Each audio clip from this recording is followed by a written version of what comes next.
Assalamualaikum warahmatullahi wabarakatuh. Perkenalkan, kami dari kelompok 3 kelas praktikum 3C yang beranggotakan Nadia Septinur Azah dengan NIM 12020600058, Natasha Ramadhani Harahap dengan NIM 12020600059, dan Nurul Habibah Azahra dengan NIM 12020600067. Pada kesempatan kali ini, kami akan mempresentasikan laporan hasil praktikum modifikasi daun. Di sini ada gambar hasil observasi yang akan dijelaskan oleh saya sendiri, yaitu Nadia. Nah, yang pertama di sini ada bunga kertas. Bagian-bagiannya antara lain ada mahkota, kepala sari, benang sari, kepala putik, tangkai bunga, dasar bunga, bakal biji, kelopak, dan daun pelindung yang merupakan modifikasi daun dari bunga kertas itu sendiri. Bunga kertas ini memiliki nama ilmiah Bougainvillea spectabilis dengan klasifikasi genus Bougainvillea dan nama spesies Bougainvillea spectabilis. Kemudian kita lanjut berikutnya. Yang kedua di sini ada cocor bebek.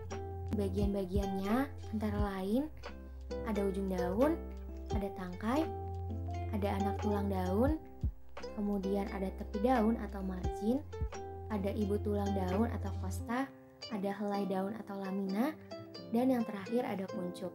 Kuncup ini merupakan modifikasi daun dari cocor bebek. Cocor bebek ini memiliki nama ilmiah Acanthocerus tetragonus dengan klasifikasi genus Acanthocerus dan nama spesies Acanthocerus tetragonus. Yang ketiga, di sini ada kaktus. Kemudian bagian-bagian dari kaktus, yang paling ujung di sini ada korona, kemudian ada batang, ada kulit, ada akar, ada bunga, dan ada duri yang merupakan modifikasi daun dari kaktus. Kaktus ini memiliki nama ilmiah Opuntia chosenilifera dengan klasifikasi genus Opuntia dan nama spesies Opuntia chosenilifera. Dan yang terakhir, di sini ada bagian-bagian dari bawang merah. Gambar yang dibelah dua ini memiliki bagian-bagian antara lain ada sisik, ada kulit bawang, ada kuncup, ada cakram, dan ada akar. Sedangkan pada bawang merah yang utuh, di sini masih terdapat helai daun atau lamina, ujung daun, tunas lateral, akar, dan umbi yang merupakan modifikasi daun dari bawang merah.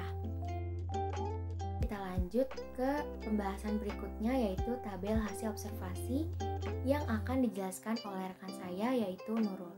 Kepadanya dipersilahkan. Di praktikum kali ini kita dapat mengenal berbagai jenis modifikasi daun, di antaranya adalah daun pelindung atau braktea, yaitu daun yang selalu berasosiasi dengan suatu rangkaian bunga. Bunga yang dimaksud adalah bunga majemuk. Braktea ini memiliki struktur yang khas dan peraturan yang berbeda. Pada umumnya berwarna hijau, namun ada juga yang mencolok. Dan pada daun bunga kertas termodifikasi menjadi braktea ini dengan warna yang cukup mencolok sehingga seringkali disangka petal. Yang kedua yaitu pada modifikasi daun cocor bebek atau Bryophyllum pinnatum. Daun cocor bebek ini berwarna hijau. Umumnya hijau muda.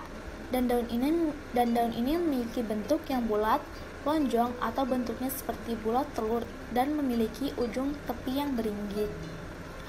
Ukuran panjang daun tanaman cocor bebek ini berkisar antara 5-20 cm dan lebar daunnya yang mencapai 2,5-15 cm.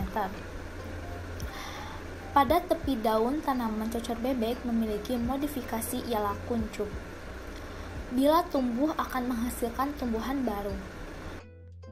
Lalu selanjutnya, modifikasi kaktus atau Opuntia chosenilifera. Pada kaktus ini terdapat sebuah duri atau spina pada bagian batang daun. Duri ini berfungsi dapat mengurangi penguapan air lewat daun. Oleh sebab itu, kaktus dapat tumbuh pada waktu yang lama tanpa air dan tumbuh di tempat yang kering atau tandus. Dan yang terakhir, modifikasi pada bawang merah, Allium cepa. Berbentuk umbi atau sering disebut umbi lapis karena bentuknya yang berlapis-lapis. Umbi ini merupakan penjelmaan dari batang serta daunnya. Umbi lapis ini berbentuk menjadi sisik-sisik dan akan membentuk daging. Umbi ini terbentuk di pangkal daun, tepatnya di percabangannya.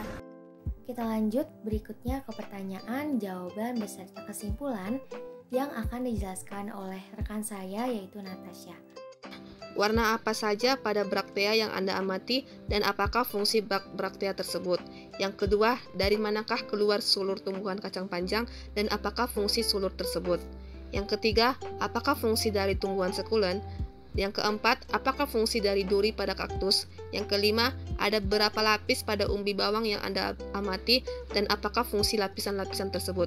Yang keenam, tampilkan video saat kegiatan observasi pada saat membuat laporan. Jawabannya yaitu, yang pertama, warna yang teramati pada braktea adalah warna orange. Fungsinya sebagai pemikat serangga saat penyerbukan karena warnanya yang mencolok. Yang kedua, dari bata yang termodifikasi menjadi daun dan menjalar berasal dari batang dan berfungsi sebagai arah untuk merampaknya kacang dan menyerap air bagi pertumbuhan kacang tersebut. Yang ketiga, tumbuhan sekulen berfungsi sebagai penghasil oksigen dan mengurangi penguapan karena dagingnya yang tebal. Yang keempat, kaktus berfungsi dapat mengurangi penguapan air karena daunnya atau dagingnya yang tebal. Lalu durinya berfungsi sebagai bertahan dari musuh. Selain itu, kaktus berfungsi sebagai tanaman hias yang dapat mempercantik ruangan. Yang kelima, ada 5 lapis, berfungsi sebagai pelindung terhadap hilangnya air karena adanya penguapan, perubahan suhu, dan tempat menyimpan cadangan makanan. Mungkin sekian presentasi dari kelompok kami. Mohon maaf apabila masih banyak kekurangan, kesalahan. Wassalamualaikum warahmatullahi wabarakatuh.